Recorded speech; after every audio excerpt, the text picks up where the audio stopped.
Assalamualaikum. Waalaikumsalam.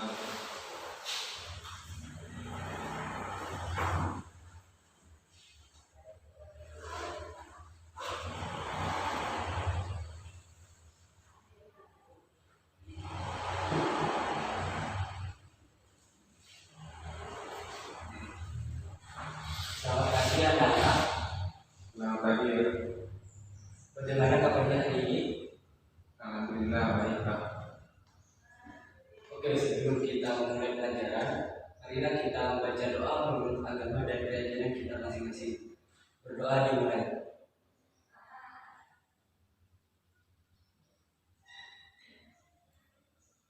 Berdoa selesai. Oke, Bapak absen dulu ya.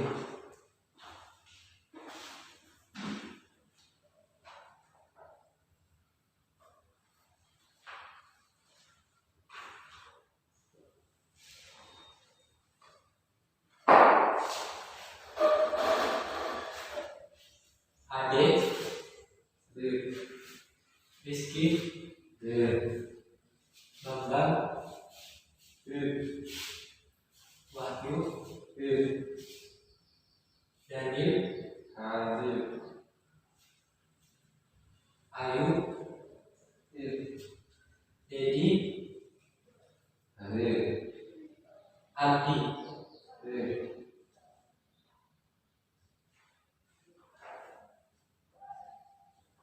Oke, berarti masuk semua ya. Iya Pak.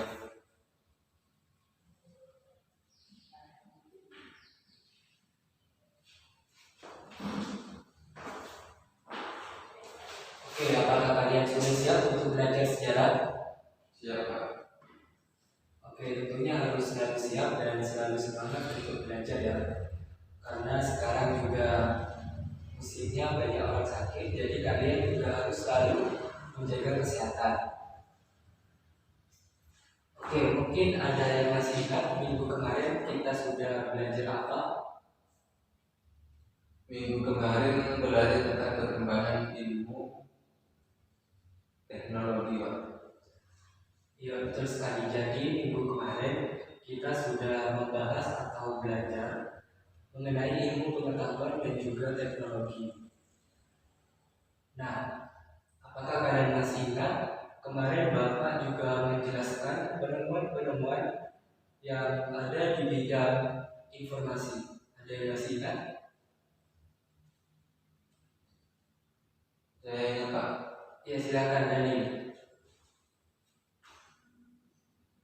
Beberapa penemuan yang ada di bidang informasi diantaranya adalah internet, televisi, dan radio. Oke, betul sekali, bagus. Jadi penemuan yang ada di bidang informasi meliputi internet, radio, dan juga televisi. Nah, selanjutnya apa ada yang masih ingat penemuan-penemuan yang ada di bidang komunikasi? Ada yang masih ingat? Iya Pak. Ya, oke, Dani. Beberapa penemuan yang ada di bidang komunikasi diantaranya adalah telegraf, satelit, telepon,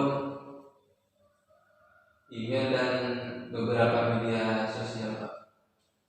Ya, betul sekali. Jadi penemuan di bidang komunikasi terdiri dari telegraf, telepon, email, dan lain-lain. Nah, berarti Bapak anggap kalian semua sudah memahami materi yang Bapak ajarkan di minggu lalu. Nah, hari ini kita akan belajar mengenai bab yang membahas peran aktif bangsa Indonesia pada masa Praandini. Sebelum itu, Bapak ingin kalian menebak sebuah gambar.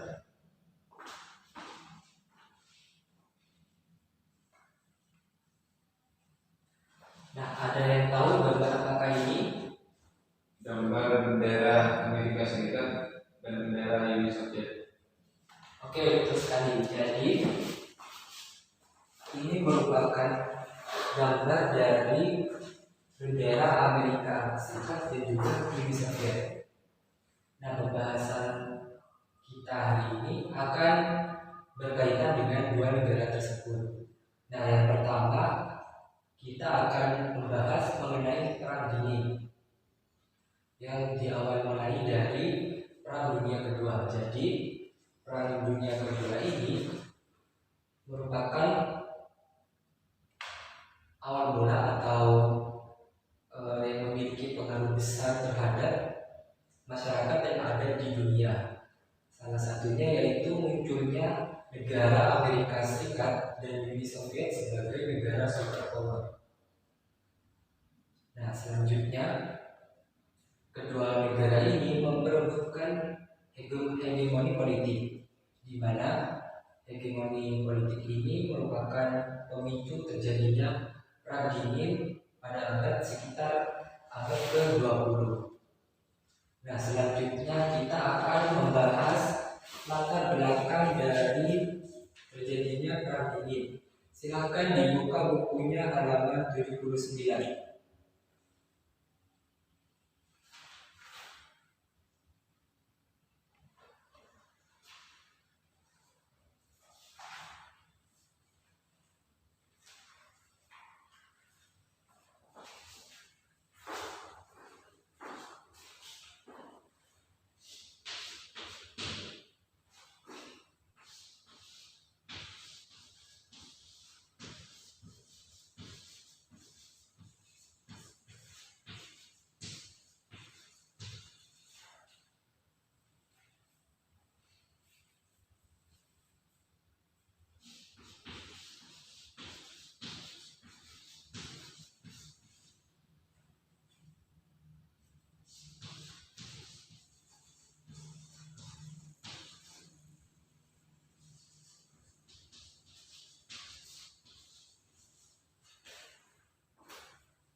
Oke, sudah dibuka bukunya halaman 79. Ya. Oke, di sini Bapak akan menjelaskan latar belakang terjadinya Perang Dingin. Nah, yang pertama, ada yang tahu tidak apa arti dari Perang Dingin? Oke, kalau tidak ada yang tahu, Bapak akan menjelaskannya secara rinci. Jadi, Perang Dingin merupakan suatu sebutan sebuah periode di mana terjadi banyak kekacauan, perpecahan, konflik, dan juga kompetisi antara dua negara, yaitu Amerika Serikat dengan sekutunya yang biasa disebut dengan Blok Barat, dan juga Uni Soviet beserta sekutunya yang biasa disebut dengan Blok Timur. Dan perang ini terjadi sekitar tahun 1947 hingga 1991. Nah, permasalahan tersebut bukan satu-satunya permasalahan yang menjadi latar belakang terjadinya Perang Dingin. Namun ada beberapa latar belakang atau faktor lagi yang menjadi penyebab terjadinya Perang Dingin. Kalian bisa memperhatikan yang ada di papan. Jadi latar belakangnya ada 3, yaitu yang pertama ada perbedaan terhadap pembagian wilayah, yang kedua adanya perbedaan paham, dan yang ketiga adanya keinginan untuk berkuasa. Nah, yang pertama ini adanya perbedaan paham terhadap pembagian wilayah. Nah, Amerika Serikat dan Uni Soviet dulunya bekerja sama dalam memenangkan Perang Dunia Kedua. Namun setelah memenangkan Perang Dunia Kedua, perpecahan antara Amerika Serikat dan Uni Soviet semakin menjadi atau semakin meruncing.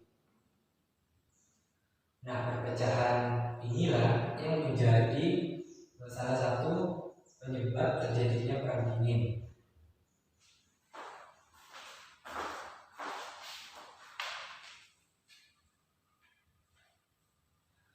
Nah, selanjutnya adanya perbedaan paham terhadap pembagian wilayah ini. Amerika Serikat dan Uni Soviet memiliki perbedaan paham sehingga terjadi perpecahan dan perebutan wilayah-wilayah atau batas-batas teritorial yang berada di negara-negara bawahan. Nah, jadi adanya perebutan wilayah-wilayah tersebut juga dipicu adanya perjanjian Potsdam yang ditandatangani oleh kedua negara tersebut, yaitu negara Amerika Serikat dan juga negara Uni Soviet. Nah, yang kedua adanya perbedaan paham. Nah, yang seperti yang kita ketahui, Amerika Serikat memiliki paham demokrasi kapitalis, sedangkan Uni Soviet memiliki paham sosialis komunis. Nah, dalam paham Amerika Serikat ini, ia lebih mendukung atau lebih mengutamakan kebebasan individu. Mereka menganggap bahwa kebebasan tersebut dapat mengembangkan atau lebih mempercepat kesejahteraan rakyat. Namun berbeda dengan Uni Soviet yang memiliki paham sosial komunis, di mana tujuannya yaitu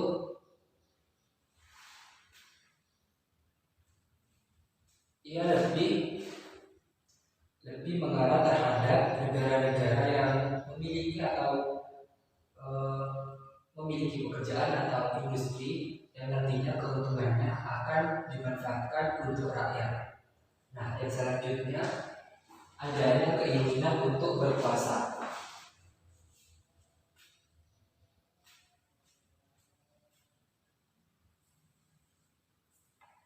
Nah, di sini adanya keinginan untuk berkuasa antara Amerika dan negara Uni Soviet. Keduanya sama-sama memiliki ambisi untuk menguasai negara-negara yang ada di dunia. Tentunya kedua negara tersebut bersaing dan menunjukkan keunggulan-keunggulan yang dimiliki oleh negara Amerika Serikat dan juga negara Uni Soviet. Nah, di antara keunggulannya ada di bidang politik dan juga ada di bidang ekonomi.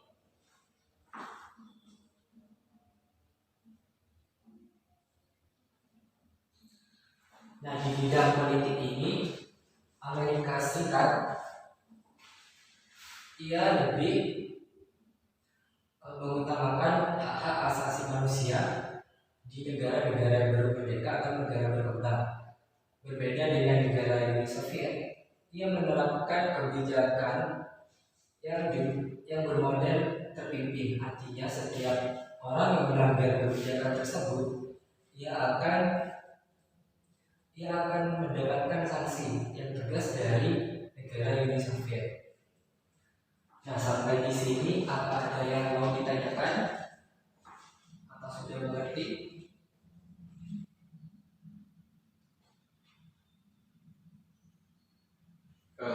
Ada Pak. Ya, silakan. Tadi Bapak mengatakan adanya negara superpower. Negara superpower itu seperti apa ya? Oke, pertanyaan yang sangat bagus.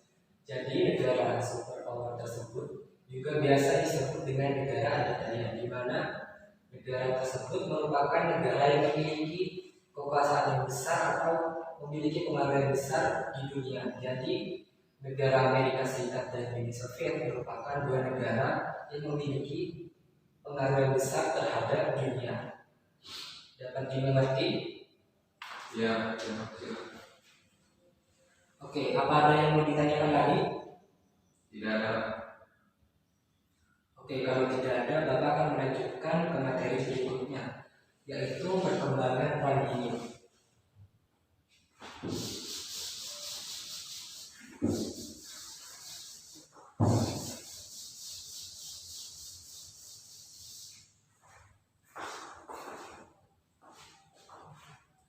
Silakan dibuka bukunya halaman 81.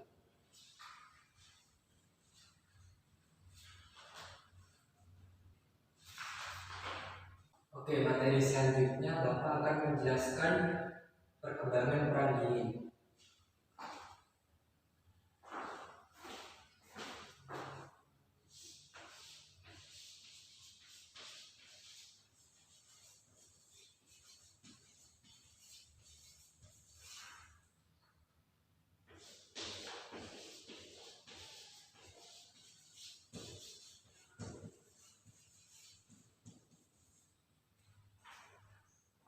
Nah, di sini persaingan antara Amerika Serikat dan juga Uni Soviet semakin memuncak, sehingga di perkembangan Perang Dingin ini terjadi perebutan wilayah.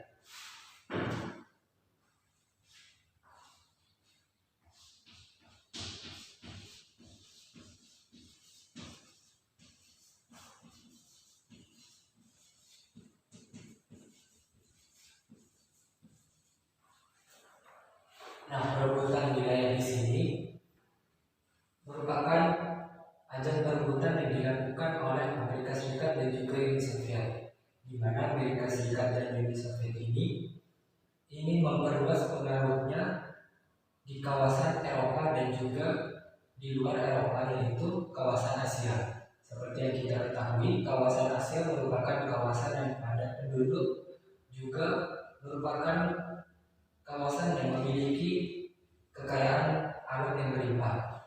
Jadi kedua negara ini memperluas wilayahnya ke negara di luar Eropa, yaitu di kawasan Asia.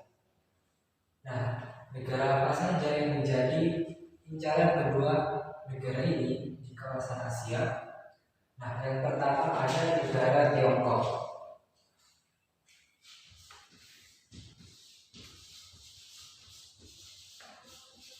Yang kedua ada negara Korea.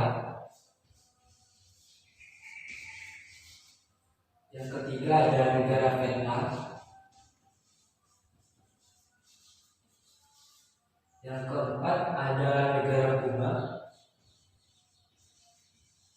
Dan yang terakhir ada negara Afghanistan.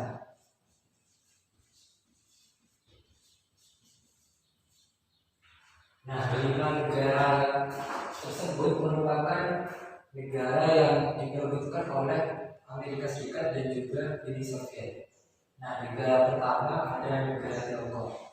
Negara Tiongkok berhasil memenangkan Perang Dunia Kedua, sehingga negara Tiongkok dijuluki sebagai The Big Five atau 5 negara besar yang di dalamnya memuat negara Amerika Serikat, Uni Soviet, Prancis, Inggris dan juga Tiongkok.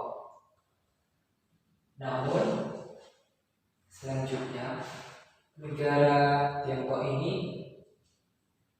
mengalami perang saudara yang pada akhirnya lahirlah Republik Rakyat Tiongkok yang menandakan bahwa negara Tiongkok berhasil dikuasai oleh Uni Soviet.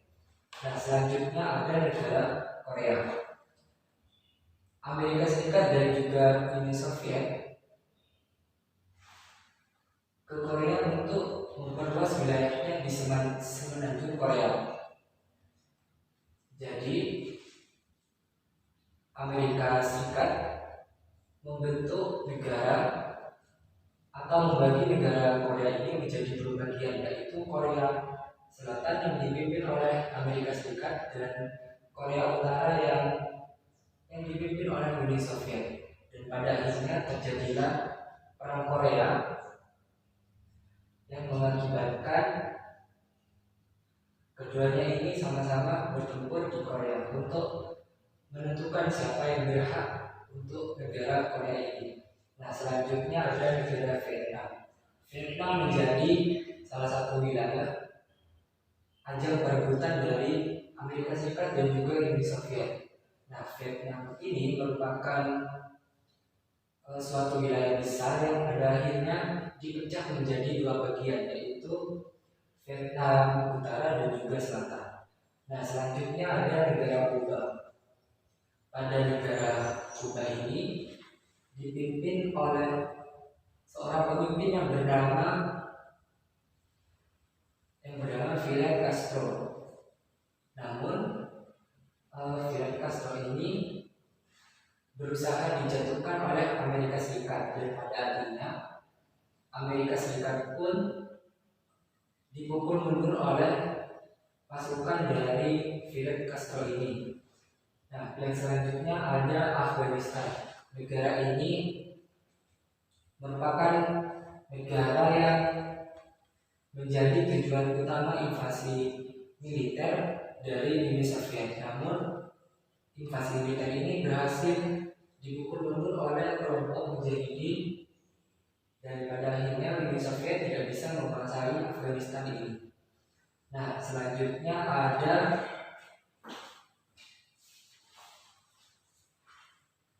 perkembangan perang dingin di sistem aliansi. Nah, para Amerika Serikat dan juga Uni Soviet dalam perang dingin tentu juga membutuhkan dukungan yang lebih kuat, sehingga keduanya bergabung terhadap sistem aliansi ini.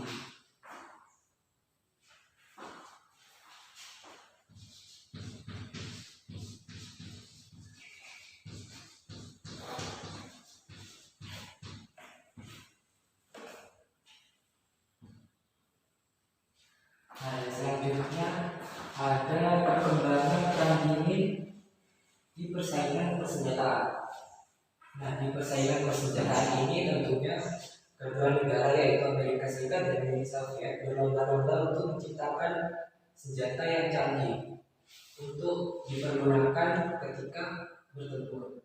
Nah, Amerika Serikat sendiri menciptakan bom atom. Namun Uni Soviet tidak mau kalah.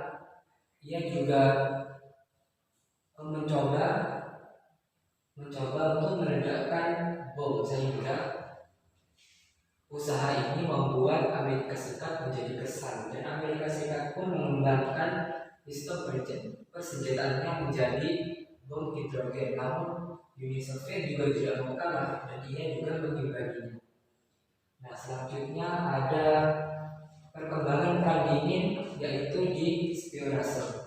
Nah, pada saat perang dingin tentunya kita membutuhkan spionase ini, di mana spionase digunakan untuk melihat atau memantau kelemahan dari lawan. Nah, yang terakhir di sini kita dapat melihat persaingan teknologi di luar angkasa. Nah, Amerika Serikat dan Uni Soviet ini terus melakukan persaingan, sehingga Uni Soviet berhasil menciptakan sebuah pesawat yang dinamakan NASA, dan juga berhasil mendaratkan manusia pertama di bulan, yaitu manusia ini berasal dari negara Uni Soviet. Oke, selanjutnya kita akan beralih ke materi selanjutnya.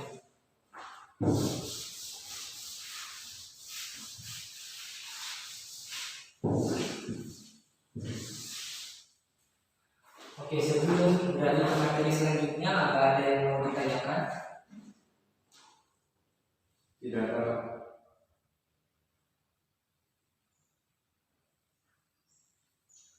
Oke, selanjutnya ada upaya untuk meredakan perang dingin. Nah, di sini upaya yang dilakukan oleh atau beberapa negara di dunia, salah satunya yaitu upaya negara berkembang, di mana negara berkembang ini memilih untuk tidak memihak terhadap salah satu blok. Blok ini disebut blok barat dan juga blok timur. Nah, negara berkembang ini tidak mau memihak salah satu dari blok ini. Jadi intinya negara berkembang ini memilih untuk bersikap netral untuk meredakan perang dingin ini. Nah, selanjutnya ada upaya dari PBB, yaitu untuk menjamin keamanan internasional. Namun usaha PBB ini gagal dilakukan, sehingga perang dingin pun tak kunjung usai. Nah, yang terakhir ada usaha dari antar negara.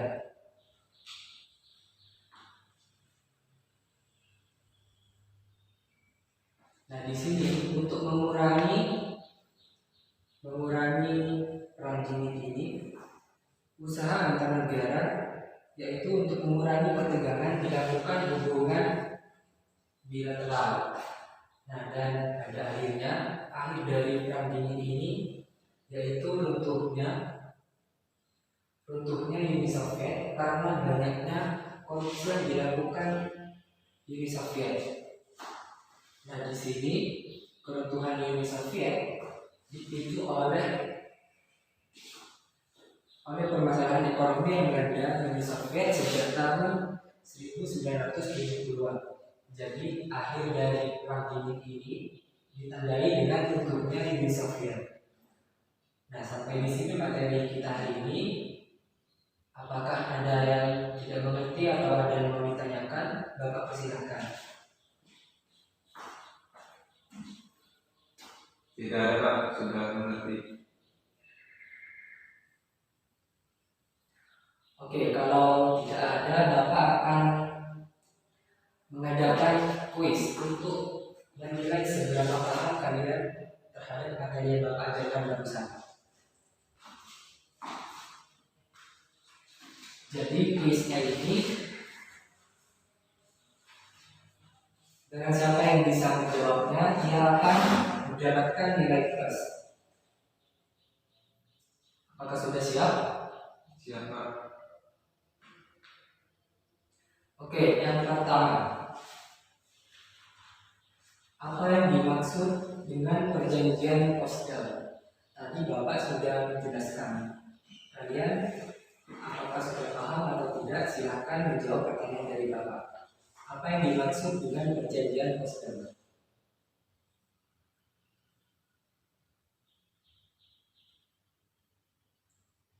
Saya Ya, silakan Daniel.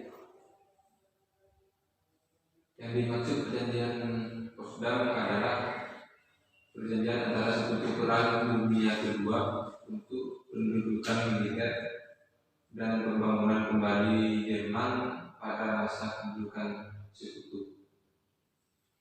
Oke, betul sekali. Jawaban dari Daniel. Tepuk tangan untuk Daniel. Oke, kuis yang selanjutnya yaitu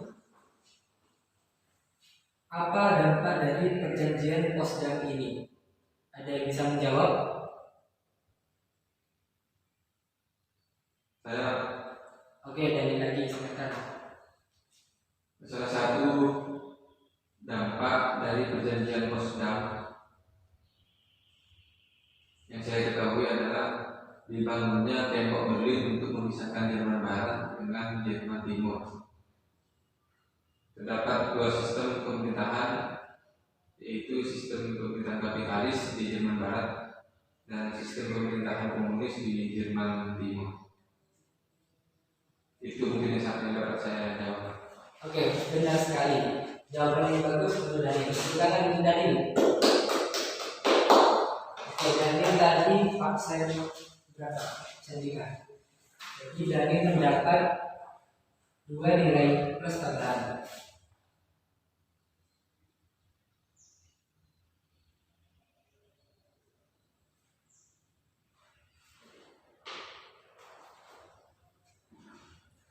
Oke, sudah ya.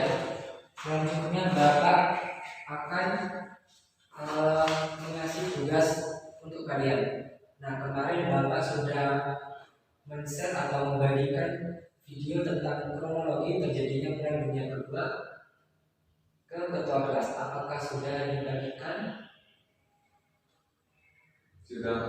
Oke, kalau sudah, Bapak minta kalian untuk menyimpulkan apa yang kalian lihat di video tersebut. Dapat dipahami? Oke, jadi tugasnya ini berkelompok ya. Jadi kelompoknya Bapak mau berderet-berderet. Jadi nanti yang membaca kesimpulannya salah satu perwakilan kelompok saja.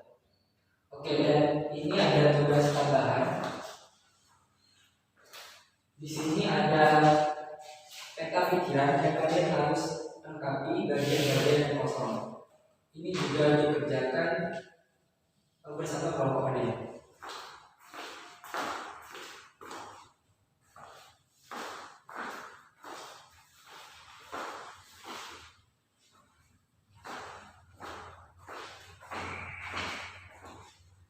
Oke, kalau begitu Bapak kasih waktu sekitar 10 menit atau 15 menit. Silakan dikerjakan terlebih dahulu.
Jika kalian ada yang tidak mengerti, silakan ditanyakan.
Oke, apa ada yang kesulitan?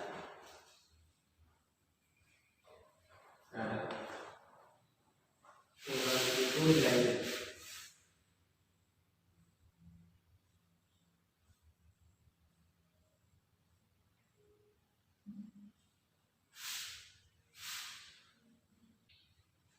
Oke, sudah 10 menit, apakah masih belum selesai? Sudah, sudah selesai. Oke, silakan dipresentasikan. Maaf Pak, waktunya ini tinggal sedikit Pak. Oke, baik, karena waktunya tinggal sedikit, silakan satu perwakilan saja untuk membacakan hasil kesimpulan dari video yang telah Bapak kirim. Ayo, siapa yang mau presentasikan? Oke, dari silakan. Terima kasih Pak. Saya akan mempresentasikan hasil dari gambar video yang telah Bapak berikan kepada kami kemarin. Dapat kami simpulkan bahwa peran yang kedua dibagi ke dalam 3 fase, yakni yang pertama adalah fase permulaan, di mana pada fase permulaan ini penyeludupan pasukan Jerman ke Polandia pada tanggal 1 September 1939 dikenal dengan nama Blitzkrieg atau perang kilat. Dan yang kedua adalah fase titik balik. Fase titik balik ini adalah kedekatan hubungan Uni Soviet dengan Inggris dan Prancis, yang akhirnya merugikan Jerman, Italia, dan Jepang. Yang ketiga adalah fase akhir, di mana pada fase akhir ini Jerman harus keluar dari Rusia sejak dipukul mundur dari Stalingrad pada tanggal 19 November 1942.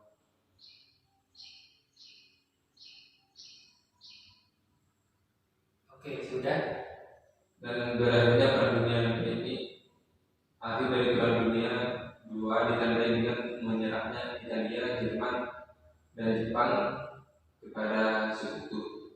Mungkin hanya itu dapat kami simpulkan dari hasil video yang Bapak berikan kemarin. Terima kasih.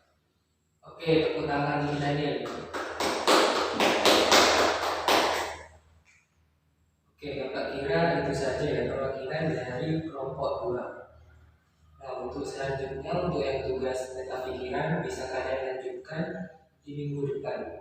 Dan untuk PR-nya tetap kelompoknya ya, silahkan dibuka bukunya halaman 94. Nah, tugasnya di sini Bapak akan menambahkan. Jadi kalian harus membuat media pembelajaran dari karton, dan nantinya karton itu harus diisi dengan materi yang akan Bapak bagikan ini. Kelompok 1 yaitu peran aktif Indonesia dalam gerakan Malibra. Kelompok 2 yaitu peran aktif dalam ASEAN. Kelompok 3 yaitu aktif dalam kerjasama kawasan utara selatan, dan kelompok 4 aktif dalam penyelesaian masalah Palestina Israel. Nah, nanti untuk formatnya Bapak akan mengirimkan lebih jelas ke ketua kelas. Jadi jangan lupa kerjakan tugas tersebut dan dibuat semenarik mungkin untuk dipresentasikan di minggu depan. Oke, Bapak akan menyimpulkan pembelajaran hari ini. Dari peristiwa perang dingin dapat diambil hikmah bahwa sikap toleransi dan saling menghargai merupakan kunci perdamaian dunia. Sekaligus selain itu kerjasama dibutuhkan dalam mengembangkan atau meningkatkan ilmu pengetahuan dan juga teknologi. Oke, sampai di sini ada yang mau ditanyakan lagi? Tidak ada. Oke, kalau begitu karena waktunya juga sudah mau habis, Bapak akhiri untuk pembelajaran hari ini. Hati-hati untuk pulangnya, jangan kebut-kebutan. Sekian dari Bapak. Wassalamualaikum warahmatullahi wabarakatuh.